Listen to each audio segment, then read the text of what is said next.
IUI stands for intrauterine insemination. Take sperm, either from a partner or donor sperm, we wash it to get the debris out and clean it up as well as we can, and we place it inside a woman's uterus around the time of ovulation.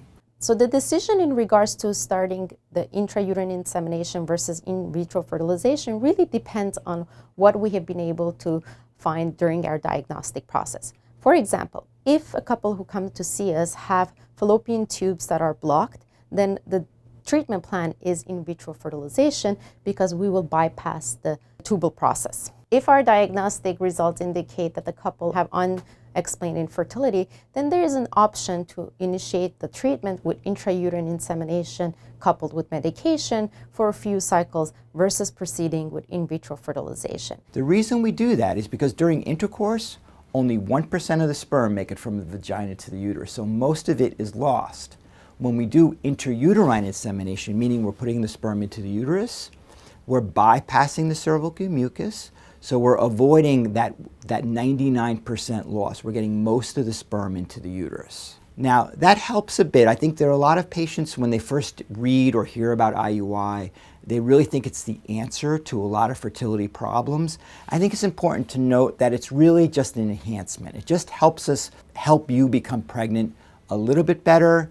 We may give medication to induce ovulation, such as Clomid or Femara.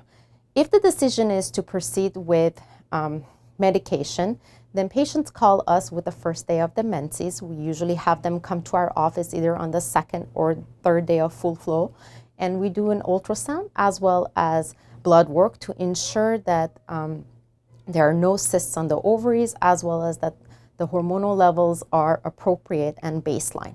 Then the patient will take medication, such as Clomid, for a duration of 5 days, return to our office approximately on the 10th day of full flow to be able to monitor the response of the medication in terms of both follicular development and levels of estrogen. It's very important for you to know what your chances are per attempt.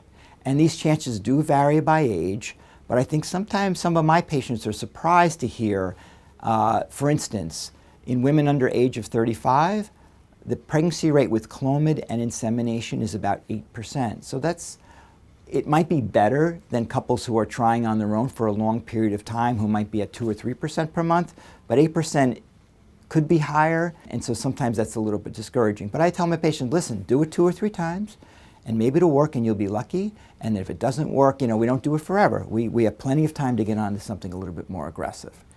The injections will have a pregnancy rate, again, depending on age, anywhere from 10 to 20%. So it's higher than Clomid.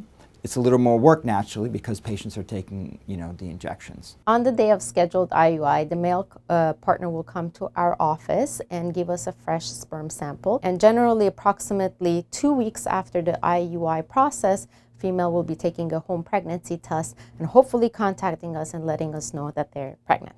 Before you decide on which type of treatment is best for you, you'll sit down with your medical care provider and they'll go over all of the options, all the statistics, and make everything clear for you so that you can make the best informed decision. Please ensure to contact your physician and ask any further questions upon initiation of your treatment cycle.